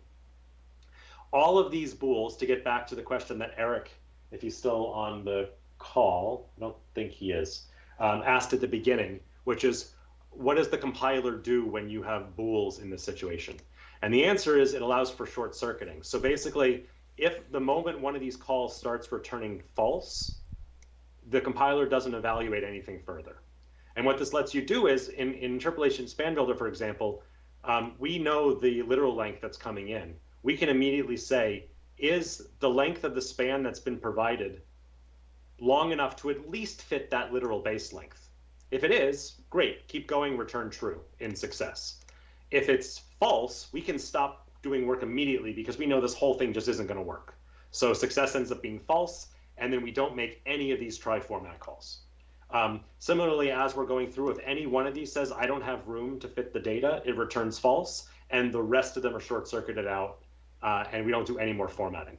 That span builder ends up storing that success value as well. So when this builder ends up getting passed to try write just looks at the builder and says, if builder.success, then chars written equals however many char characters were stored, return true, else chars written equals 0, return false. And this is how, by exposing this, we enable the developer to write this. So let me come back to this in a moment. Let me show some of the other examples as well. We want to support string formatting with a provider. So today there's the string format method. You can pass in your format plus all of your arguments. You can also pass in a provider, your format and all your arguments. We can instead expose this format method, which takes that same interpolated string builder or a different one if we wanted, and the provider ends up getting passed to the create method. So now I can write this with any format provider I want, and that influences how this formatting is done, still producing a string. We can also support using, like by default today, if you just did this, or if you did what we saw with the previous proposal, right now it immediately is renting an array from the array pool to support however much state you might pass in. But we can support, if we allow you to pass in I lied. In this proposal, I do have this coming after. We could move that if we wanted to. We could move that to be before. You could write this, and now we would start off using this stack space as part of the formatting rather than going to the array pool. Or you might have some pre-allocated giant buffer that you wanted to use, and you could use that for everything, and you pass that in here. And again, the compiler is just passing that in here. So it starts to enable these additional possibilities. Or, and this is one of my favorites, the number of cases, if you search the .NET runtime repo, in particular in the SDK, or you search in ASP.NET, the number of places you'll see string builder.append with a string interpolated argument. So it's basically creating a string and then passing that string into append. It is much larger than you would like to believe. But we can enable you to just write sb.append format with this string interpolation syntax and actually have it generate, like the string builder is passed into this format builder, and then each of these is actually appending directly to the string builder. So you get to write this nice thing you want to write without having to either manually write, brace 0, close brace, comma, space, open brace 1, and then comma x, comma y, or append $, whatever, and have it actually create a string just to be turned around and be appended. So we can start enabling these kinds of cool things, nice syntax and efficiency rolled together in one nice, pretty .NET 6 C#10 bundle. That's the summary of part 2. There are other things that I haven't proposed that we could do elsewhere. For example, we've got UTF-8 formatter, We could add a similar try write to UTF-8 formatter with a builder that accepted a read-only span of byte. And now you can, all that complicated code we have where we're formatting UTF-8 can also end up using interpolated strings. And everything ends up being output as part of UTF-8. I haven't proposed that because I'm not sure how commonly it would actually be used, but it's the kind of thing we could look at in the future. Yeah. So. Okay, so sorry, so Fred had said something about like can't make it ref when I said it should be ref for the string format, iFormat provider, and interpolated string builder. This is because we would need to enhance the language to say that you can do ref $quote, right? Or that the compiler simply understands that $quote can go to a ref. Yes. Yes, and the question we have, the concern we have there is if you do the former and you put a ref in front of an interpolated string, what the heck does that mean? Like I don't know what that means. And then in the other case, we already have enough people complaining about how we allow people to do in silently. Now imagine that we allowed them to do ref too. Yeah, but granted, that would be a ref on a type that they never saw. Yeah, we're doing a transformation here on behalf of the developer anyway. I don't think it's too much of a stretch to say that transformation can involve ref on something that they didn't even create themselves. Yeah, since the variable has no name or life, I'm. That said, the only case that actually matters, like out of all the builders we've talked about, the only one that's wrapping a returnable resource is the interpolated string builder. The span one, it's just wrapping the span that was passed in. There's no resource to be cleaned up. In the string builder case, it's just wrapping the string. Where is that? The string builder that was passed in. There's nothing to be returned in that case. So it's really only relevant for the interpolated string builder. Right. Well, and it's relevant because I think it's the only one that was a ref struct. No, this one's a ref struct too. It has to be because it wraps the span. Sorry, this one, because it wraps this guy. Okay, fair enough. But yes, it's because interpolated string builder is a mutable struct that is doing resource management, which is the scary piece. But yeah, I mean, I know that I'm not LDM and I'm not even on the Roslyn team, so I don't get all the complaints of things like but in and as a reference type are different. Why did you let in be implicit? But I think that it's not too much magic to let it go ref. I also had originally proposed passing these by ref. So I actually agree with you. Okay. But we need to work it out with the compiler folks. Right. Yeah. Certainly in the ideal world, that second argument should go by ref because we know that we want the type to do bad things. We know we don't want a copy to get made. Granted, in this case, we know the compiler is not going to do anything with the bad copy, but still, it's. And here we're exposing it on a type that's not in compiler services, so I think the fear is more justified here. Well, yeah, because we'd be adding it on as string.format, and it's now sort of leaking out, and people may look at like, I want to go build these things. It's like, well, you can. I mean, do this. In the call site, you would never actually say the name of the type. Right. But yes, you would end up be using something from, and the signature would contain, and presumably we'll do something special in IntelliSense to, basically say what this means.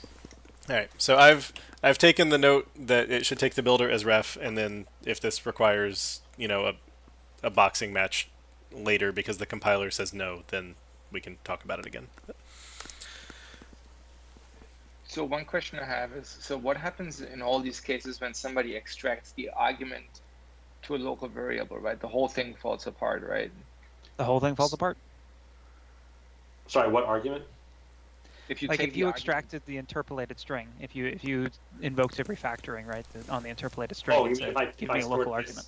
Yeah, then the whole thing goes away.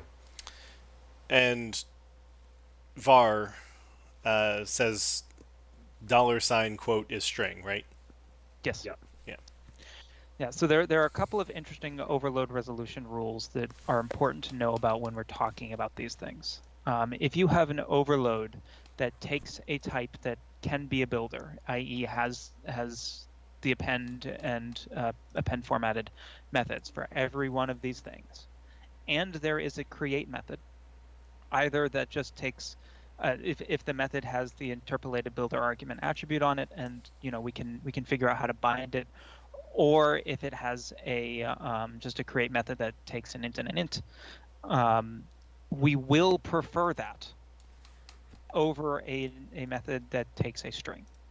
And so the intent very much is that you can introduce a new overload for your builder type, and that if you use an interpolated string there, it will just silently get better. It will or do a different thing. When you update your library to a new version, or your users update the version of the library. And so if you extract to a local variable and then you're using that when you have a string overload instead, well, that could potentially call something different and do a different thing.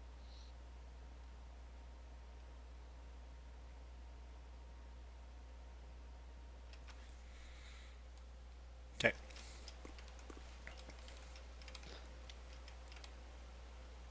We will likely want to update refactorings or what have you to either not show that, or to make sure that it creates it with like the specific type involved, or has some warning that says this changes semantics, or something like that.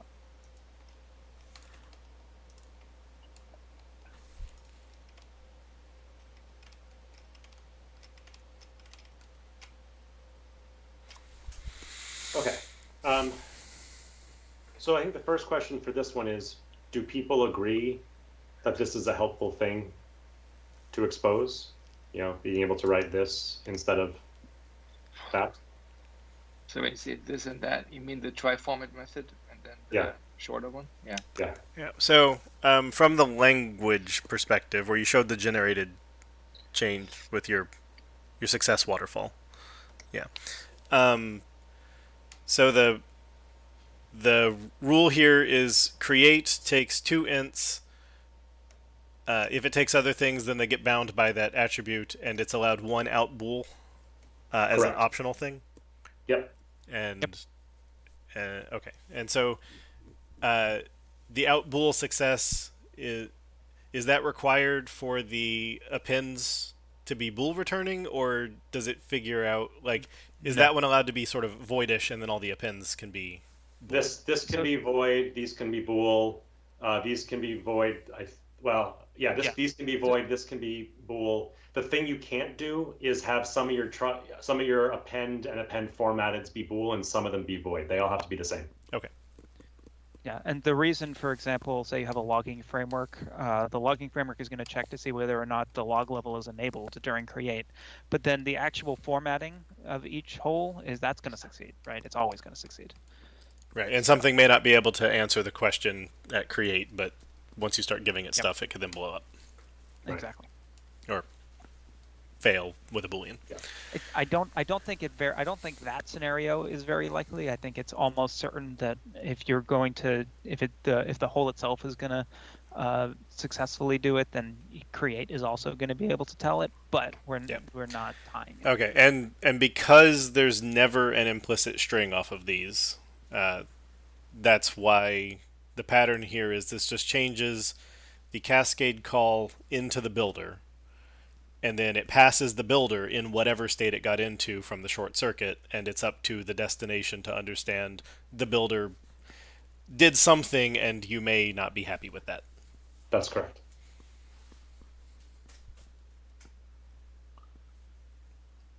Okay. I think that's probably a thing that people can make sense of and that our API is enabling. I'm still somewhat struggling with if something is false there, how does the user observe that? So if this, let's say this method ends up taking up too much space and so it returns false. In addition to returning false, it's also going to store a false value into the builder. The builder has a field on it, a private field success, or an internal field success. This is also going to store that. This builder then immediately gets passed into try write, which says if builder.success, chars written equals blah, return true, else chars written equals 0, return false. So it's up to try write to know what to do with the builder it received and the state that it's already in. Gotcha. And that's also why the one that basically gives you a string directly doesn't have that notion, because, well, you get a string or you don't get a string, right? Yep. Yeah, that will always succeed. Yeah. So. Okay, and then so we didn't need dispose on the one that makes a string, but then the language is going to support some special case try finally if the builder type was declared to be idisposable in the reference assembly. Well, that's something we're still debating, because there's a couple of complicated scenarios there. Like, for example, if you have a class builder type and you're, say, on like an abstract superclass, then it could return you an object that you don't know at compile time implements idisposable, but could implement it at runtime. And so there's, like, for each, for example, we'll do an if thing is idisposable, dispose. Mm-hmm. And so we can figure it out statically for structs or for sealed types, but we can't necessarily figure it out for either class types, unsealed class types, or interfaces. You can use an interface with this thing once we get abstract statics. So. Fair enough. And so okay, but really, because the only time that you then are creating these is when someone is doing the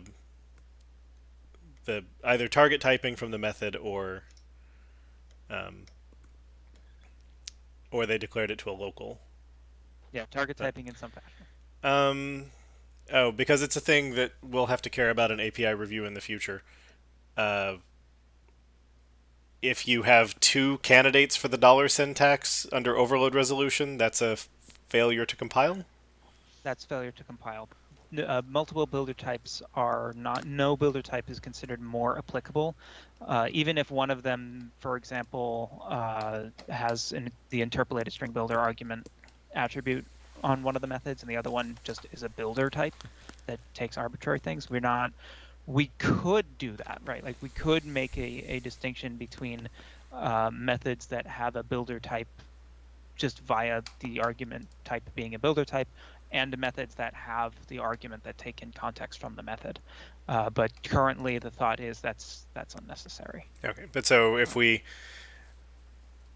add Steve's proposed try writes now, we can't add another try write that takes a builder in a second argument, because that would now be as long as the rest ambiguous of the signature. Yeah. As long as the rest of the signature matches up as well. Yes, as long as the candidate set before evaluating what the dollar sign means has two targets, then okay.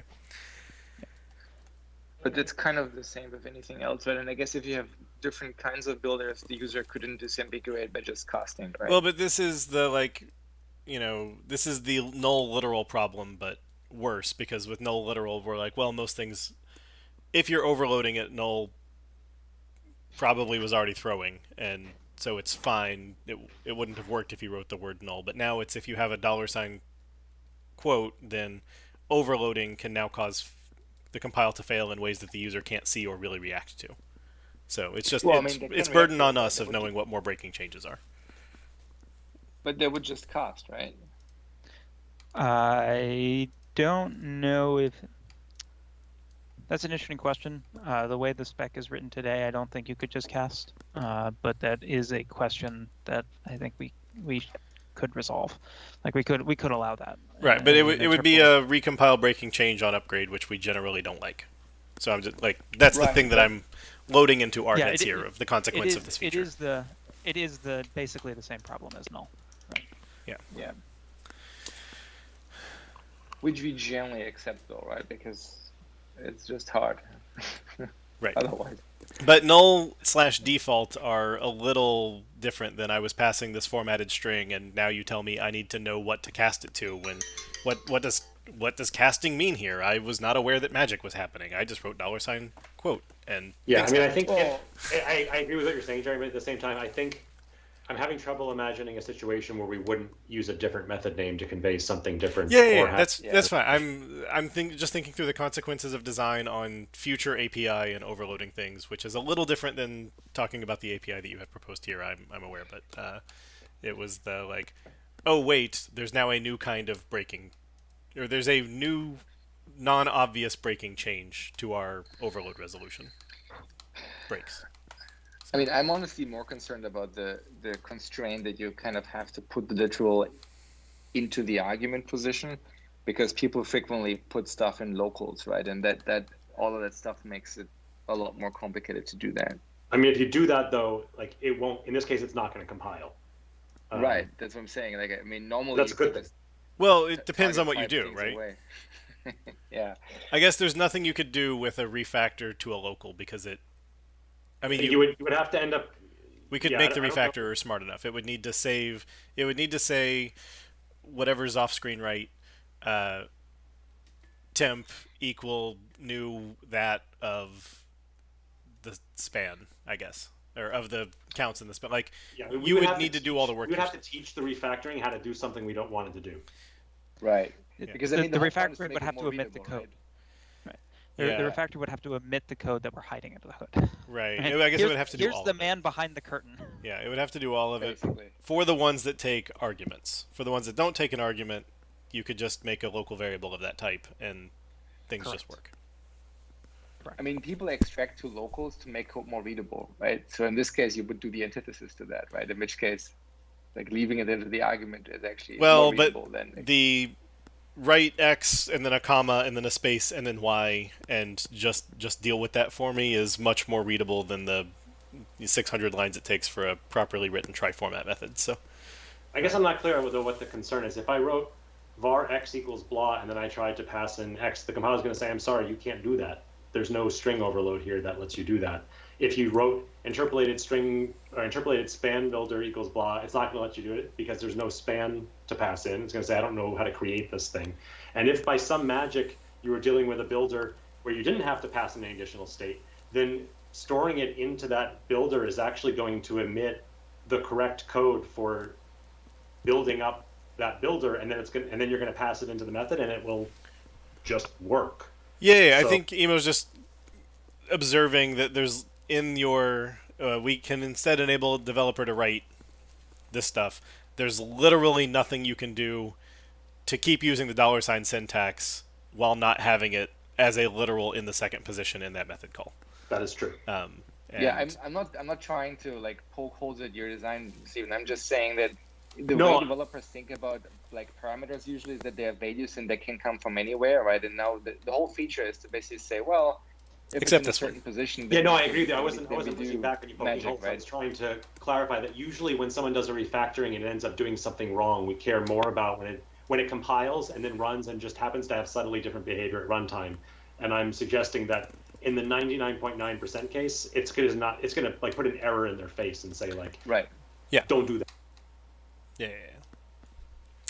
I mean, is that always true though? Like, don't we always have, or very frequently will have string-based overloads that would actually compile, but then not do what you want? Well, I mean, in all the cases I've highlighted here, there aren't string-based overloads. I would assert that for many of these, there are going to be either string-based overloads, or like because the way these rules were designed was such that people could add these to existing APIs that already take a string and make them better. Yeah. So I would say that there is the potential for that. There's a potential for it. I'm just saying I don't believe that potential exists with any of the APIs that are on the screen. Yeah.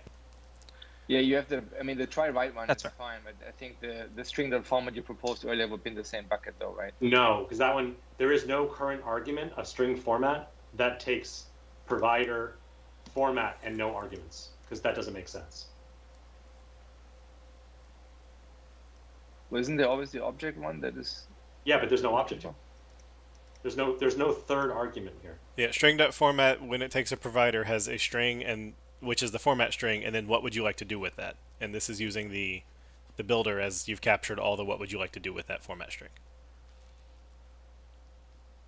I thought string.format has an implicitly 0 arguments because of params, but maybe I'm wrong. That actually may be true. Because of params. Maybe because of the params overload, you'd end up with an array empty implicitly. That's possible. Yeah, that would be my guess. Yeah, I believe that is true. Yes, we do have string.format that takes. Oh, sorry, we need one that takes an iFormat provider in the first argument. Because with an iFormat provider in the first argument instead of a string, there's now nothing that is params object in the second parameter because it still needs the string. No, it's not the second parameter, it's the third. Oh, there's the iFormat provider, comma string format, comma params object array. Right. So what Emo's saying is that if you had instead accidentally extracted this to a var or string local, then the compiler would end up binding to string.format that takes that string and array.empty as the params object parameters. Yeah. Yes. Yeah, I mean this is an unavoidable part of using context from the call in order to populate information in the builder. Right. I mean, Unavoidable strictly speaking, though, if we want to use the same, if we want to overload existing methods. right. Unavoidable in that this is going to happen, right? If it's Sure. not our API, someone is going to do that. This is a general part of the pattern, and if we're saying that we should probably try and avoid this altogether, then perhaps the pattern needs to be reconsidered. Well, I mean, that's one option to fix it. I mean, like, I think the example that we just talked about, right, it would still do the right thing. Like, you would end up with the correctly formatted string. It would just be not as performant, right? So that's an example when analyzer and component code fixer could actually help you say, well, move this thing from a local direct into the argument chain to make it more effective, more efficient, right? So that would be the way you would promote the pattern. I think it's slightly subtle. In this particular case, it would be a functional difference because if I had x equals y and my provider was, say, the invariant culture, and then I factored out that x equals y into a string, that interpolation is done using the current culture. That's true, well, yeah. And I think that string.format, if it found a string that looked like open curly 0 and then you close curly and then you didn't have any objects in the array, I think it'll throw. So you could factor it out to a local and now it throws instead of prints. Again, very, very edge case. But why would it throw? If you ended up printing something that was like, the result is open curly answer, or like literal open curly is what's going to get in the output string, and then you're like, the result is 0 in curly braces instead of square braces or parens or quotes or whatever other thing you wanted, and then now it's like, wait, that's a format string that used a positional parameter that you didn't give me. Throw. Oh, sure, but that seems like unlikely, right? Yes, it's like for the most common card, it would not throw, right? Right. For the most common case, it would be string.format with a literal string that does not have an open curly in it. Yeah. And then it would be like, oh, that just omit that literal. From my perspective, this isn't a reason to abandon what I think is a very valuable piece of feature. It's if we really care about that, we either A, implement an analyzer to help mitigate it, or B, we choose names. We implement new methods rather than overloads of existing methods. Right. Or we come up with some overload that couldn't possibly be misconstrued. Yeah. Well, if we did... Oh, but then we have the forward reference. I was going to say, if we flipped the two arguments, I don't think there would be any ambiguous overload. You would have the weird that, like, specifying the format provider changes how we format could require feeds. you to always pass in this, and we move this here, and then there's no way that could be misconstrued. Yeah. Yeah, I do think that we might end up requiring that arguments be in front of the element. That's fine. I was just saying, like, we can only provide this overload and move this here, in which case there's no way that could be confused with any existing overload on string format.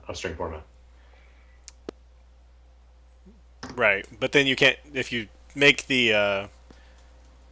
Oh, you only add the overload that takes it in the syntax, not you get rid of the simple create off of interpolated string builder. I was like, you're going to kill the whole feature just to fix this one? No, I'm just saying this guy. You just we move.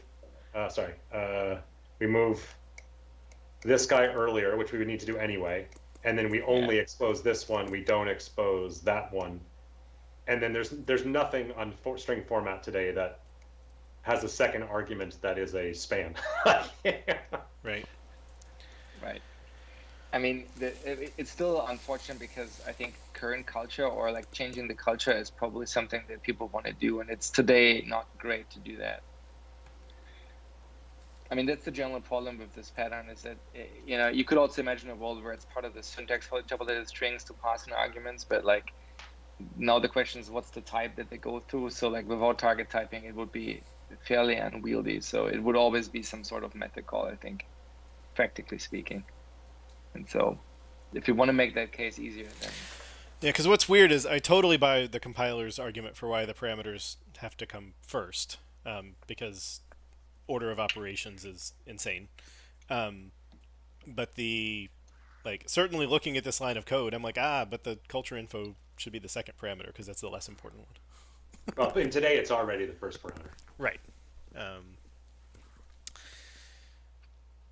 Yeah, I don't know what other name we would give it other than like format interpolated, and it's like, wow, that's a stupid name. But and what I was initially doing, which I decided was a bad idea after, I've waxed and waned on it, but I initially had this on the interpolated string builder. But I then realized, no, I really don't want to push people to use this type that we just put in compiler services, so I moved it.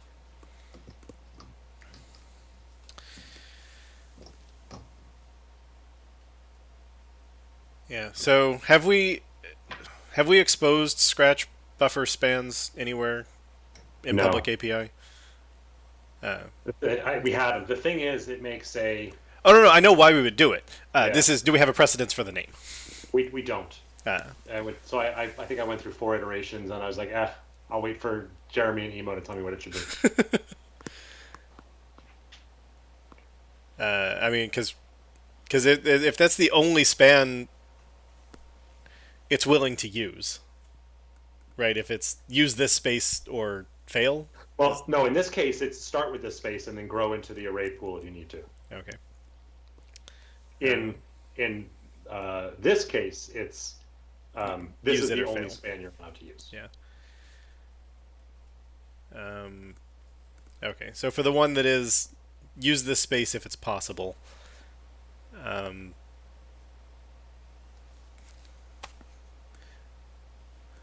Yeah, like I agree that the concept is Scratch buffer. I don't know that that's a name that we really want to use.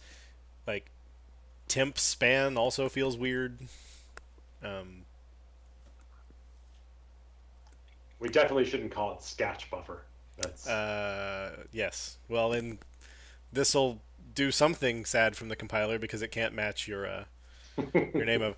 Can you use name of there yet? No. No. Yeah. Never. Probably. We have a open issue that I think we're trying to get in for 10. Okay. So. Pretty please. I think Scratch. That sounds familiar. Don't we have another API maybe where you can pass in a buffer? We do. I thought we added one for one of our JSON ones. I forgot. I thought we had one that at least we talked about. Source.net doesn't show any Scratch. Well, I don't know that it matches on parameter names. I think it does. Yeah, it's also like maybe we didn't call it Scratch, but I'm pretty sure we have the concept. Oh wait, no, it doesn't. It matches on properties. I was thinking of something else. Yeah. And I'm gonna make Levi, if he's still here, want to punch me. Hi. UTF-8 string ? Yeah. What about it? Well, so this is if we think UTF-8 string is going to happen in 6, which maybe we don't, but if we think it's going to happen, we're adding more things that are like the the local length and stuff, those are again tied to UCS2 or sorry UTF-16. There's a difference, and so that's really the only question. And once we start talking about like literal length and stuff, is do we need to care about UTF-8ness here, or is it still, you know what, we're a UTF-16 based language and runtime, deal with it. I'm fine with that. I just asked a question. I always just interpreted length as like the number of elements in the backing buffer. Those elements might be UTF-16 chars, UTF-8 bytes, whatever, but it's a number of elements in the buffer. Right, but that gets weird if we let one buffer type hold both. Yeah, that would be improper. Like that's one of the problems that I'm actually running against right now with some of the stream stuff that I'm doing, because at that point it really just becomes a best guess more than anything else. Like you can say here's what the worst case scenario can be, but until I actually analyze all the data, I can't give you a proper number. Yeah. Okay, I mean, like, if we don't think it's a problem or we don't think it's making any problems worse, then it's fine.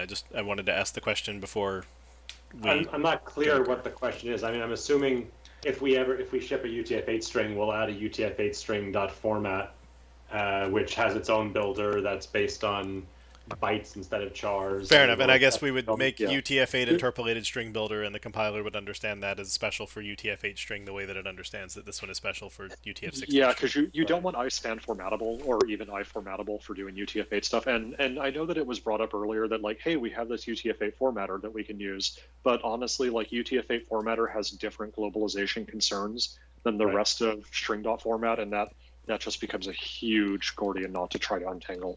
Yeah. That's one of the reasons it's left off of here, is it wasn't clear to me that it would... That one seemed like kind of a neat toy until we are further along. Yeah, I have a feeling this pattern is generalizable enough where it can also be used there, but even if the pattern is the same, the behavior will be radically different. So I don't think we should try covering it here. All right, well, we are 15 minutes over. Yep. I feel like we're pretty much settled on part one, and we need more time to talk about part two. It was mostly just going to be about names, but I'm sure that we can fill another hour on it.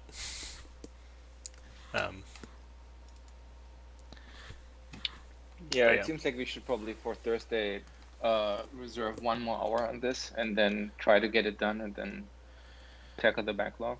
That makes me happy. And Fred, tomorrow's LDM is about kind of open issues in this space as well, right? So hopefully more stuff will be resolved. Yep. Great. Yeah, we have an hour tomorrow for some of the stuff, and then. Okay. So, I took notes. I'm gonna read what I have for part one because Steve has the screen right now. Part one. Why do we need the interpolation whole version for string? The answer is to specialize out of T or object and to avoid universal formatting problems, which is why we needed the append literal. Interpolated string builder, it is important that it's a ref struct, and we will make it work in async. We'll have an answer. We don't need to do anything special for where T is iformatable or ispan formatable, because the cases where we want it, which is value types, the JIT already does it for us. We renamed try-format base string to append literal. We renamed try-format interpolation whole to append formatted. We decided... We did append literal rather than append? I'm fine with that. I don't remember that. All right. Did I write it down wrong, or did someone say we were going to call it append literal? I heard both, but I admittedly don't remember which one we decided on. I'm fine with append literal. That's fine. I just wanted to make sure that was what we agreed on. Okay. I'd honestly prefer append literal. But... Sold. Should we support void star or T star? We're happy with no. Do we need it to be idisposable? We're happy with no. And I can remove this note about the language needing to support it in the general case, because there is no general case. We decided toString shouldn't be destructive, so we add a string in clear, which is what we want the compiler to call for us. And sorry, interrupting you there real fast. When you say toString and clear, you mean a single method or two methods called toString? One method, toString and clear. Okay. Like get hash and reset. Got it. I introduced and to the language. You can all thank me. Thank you. And the final note, interpolated string builder.create. We want to rename the parameters to be literal length and formatted count to match the method names. And you also had a note that we really want the, oh, this is for part 2. Never mind. Yeah, so for part 2, I have we should take the builder as ref and allow multiple should be false on the attribute. Those are the only notes that I took because that's, I think, the only definitive things we said. Yeah, why don't you, you can add those to part 2 just so we don't forget them, but yeah. we're not done with it. Okay, great, thank you. Well, we at least completed part 1. That makes me happy. Cool. So, I think we're done with part 1, and it's approved with feedback. And at some point, someone should update the API proposal to match it. I'll do that. Thank you, Steve. Cool. All right. Hopefully nobody has any parting shots that we need to do.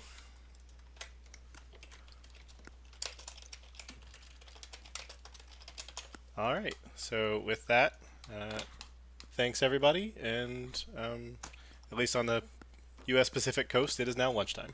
So see y'all next time. Thank you. Awesome. See ya. Thanks a ton. This was easy.